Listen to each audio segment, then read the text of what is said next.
Fundraising totals are in for the month of May, and for the first time in 2020, Joe Biden outraised President Trump by almost $7 million. On Saturday, the Republican National Committee and the Trump campaign announced a record monthly haul of $74 million. But Biden and the DNC topped that number, bringing in a combined $81 million. Tomorrow, the former vice president will reunite with his former boss, President Barack Obama, for a virtual grassroots fundraiser. The campaign is hoping to raise over $1 million. For more, let's bring in Ed O'Keefe and Nicole Sganga. Ed is a CBS News political correspondent, and Nicole is a CBS News campaign reporter following the Trump campaign. Welcome, Ed. Welcome, Nicole. Great to see you both. Ed, let me start with you. CBS News has reported that the Trump campaign is reevaluating its next moves after a disappointing showing at the president's rally on Saturday. What are they considering?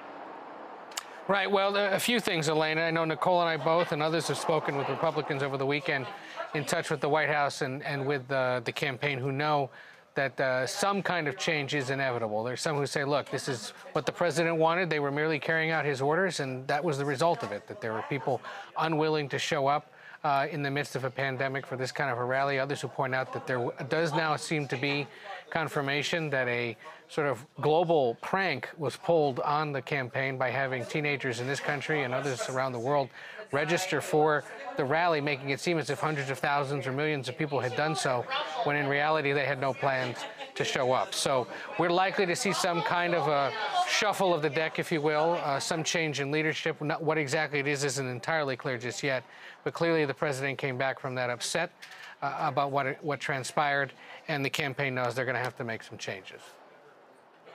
Nicole, I know you traveled to Tulsa for that rally, and we've just learned that 2 Trump campaign staffers have tested positive for COVID-19 after attending the Tulsa rally. You spoke with some Trump supporters who attended it. Were they concerned about the potential health risks, and what did they say that they want to hear from the president? Well, absolutely, Elaine. I spoke with a number of supporters of President Donald Trump, some who called the coronavirus a hoax, but others said that they understood the very real risk and danger that they faced in entering the arena, that felt by no means wearing just a mask would protect them, despite the fact that this was an event put on by the president's campaign. Spoke to several voters over the age of 65 who said that risk to them was just worth it, didn't know when they were going to see the president in person again. We should point out, Elaine, that yes, CBS News has confirmed that 2 campaign staffers from the president's re-election bid have tested positive. Today we learned that, but on Saturday we learned that an additional 6 campaign staffers working here in Tulsa, Oklahoma, getting ready for the rally, also tested positive. So that's a grand total of 8 so far that we know of. This, as the White House today has started pulling back some of those safety and health checkups for those entering White House grounds who will no longer have to get a temperature check. But the White House tells CBS News that those in close proximity with the president and vice president will still be tested for COVID-19. Interesting. Well, Ed, the president's defenders say that his comment about slowing down testing was a joke. What is Vice President Pence saying? So it came up today in a conversation he has regularly with the nation's governors regarding COVID-19 and the ongoing federal and state response. It was Nevada's governor, Steve Sisolak, who sort of said to him today, look, I heard what the president said. It was, quote, very unhelpful, unquote, because in the Silver State, at least, they're trying to increase testing while they see an outbreak that's growing there, in part because he said people are not adhering to social protocol and refusing to wear masks, but also because he said, yes, increased testing is pointing out or is leading to higher rates of infection because they're now being exposed and reported. The vice president said, look, this was just a passing conversation in the midst of the president's more than 100-minute address to supporters there in Tulsa. And he reiterated that, no, the federal and the state government should continue to work together on promoting testing. But what Pence said is similar to what White House officials were saying over the weekend, which is, look, the media has seized on the positive rates number to suggest that the rate of infection is climbing. That's only part of the story. The other part of the story being that the testing is increasing, and that in, he says, about 41 states now, the numbers are on the decline. It's really only about 9 states where they're seeing an increase. And so, critics are going to point that out and say the administration is trying to downplay what is rapidly becoming a big problem yet again, especially in states that haven't had infection so far. President's defenders will say, no, look, the work continues.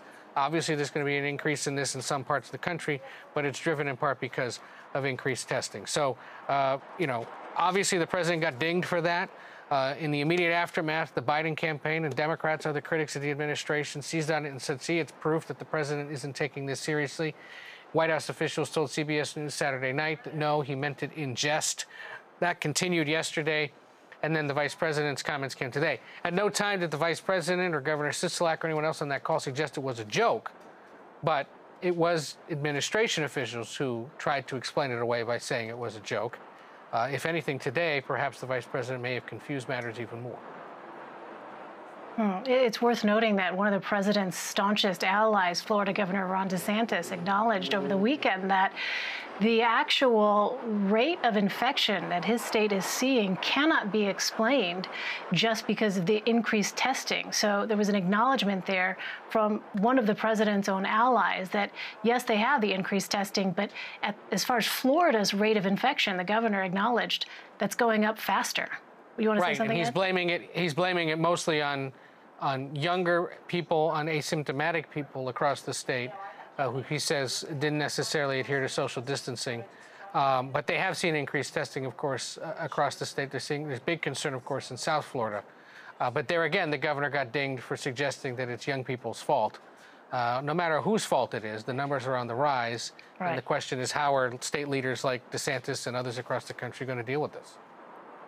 Right. So, Nicole, tell us what's next on President Trump's campaign schedule.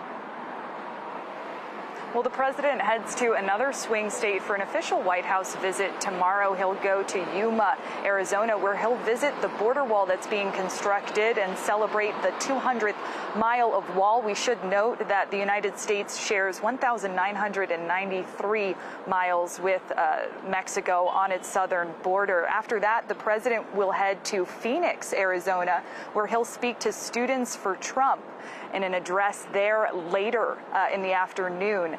Now, we should point out that Phoenix, Arizona has just imposed new mandatory mask wearing citywide.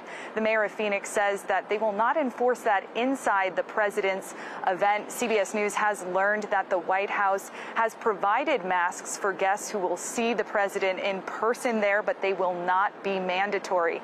And again, that event expected to draw 3,000 young people to Phoenix, Arizona to see the president up close and personal, Elaine. Wow. All right. We'll be watching that very closely. Finally, in our closing minutes here, Ed, what can you tell us about any potential presidential debates we'll see in the coming months? Yeah, real quick. Today, Vice President Biden said he's ready to do 3 of them because those are the 3 that have already been scheduled and been scheduled for almost a year by the Nonpartisan Commission on Presidential Debates. Late September, 2 in October. There'll be a vice presidential debate in October as well. Elaine, you're no stranger to this format, of course. The same people who organized the one that you moderated 4 years ago are in charge of them again. Biden says, we'll do 3. We'll see about the president. The president's team is now pushing to start the process sooner, and they'd like to have 4 debates, at least, with Vice President Biden. The campaign saying they should do that because mail-in voting is going to start in early September, and they don't want to compete with sports broadcasts that probably will be going on in the early fall as a lot of the leagues restart. Biden campaign tried to call their bluff and say, no, we're doing the 3. Commission, please tell us how exactly you're going to hold these in-person events in the midst of a pandemic, what steps you're going to take. The commission says they're working on it. They will continue to consult with public health officials, but the plan is late September, and over the course of October, there will be 4 debates for the presidential and vice presidential candidates.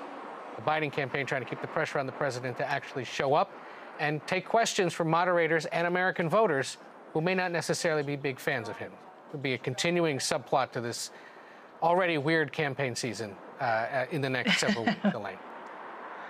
Absolutely. All right, Ed O'Keefe and Nicole Sganga, great to see you both. Thank you. Thank you.